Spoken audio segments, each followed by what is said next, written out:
This question is from Joyshri Chanam. She asks, does Indianness mean Hinduism?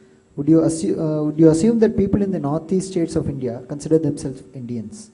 Does the mainland India consider them Indians despite all the cultural and historical and also racial differences? Yeah, the decision not to call it Indian civilization throughout this book, but to call it Dharmic civilization, is precisely for that. Because in India, there's also people who are theologically and philosophically part of the Western civilization. There's people who may be part of some other civilization. So India, I'm not denying that a Christian is not Indian or a Muslim is not Indian, but I am saying that Dharmic civilization, with its internal consistency, has a difference with respect to their civilizational difference, with respect to their civilizations. So yes, as a political entity, anybody with an Indian passport is an Indian.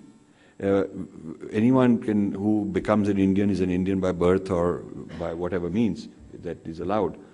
So my book talks about the difference between Dharmic civilization and Western civilization. There may be many Indians who are more Western than the Westerners. Many.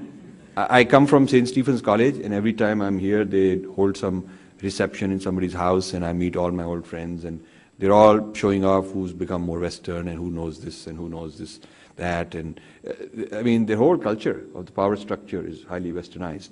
I don't consider that to be part of Dharmic civilization. They may have a Hindu name, but so what?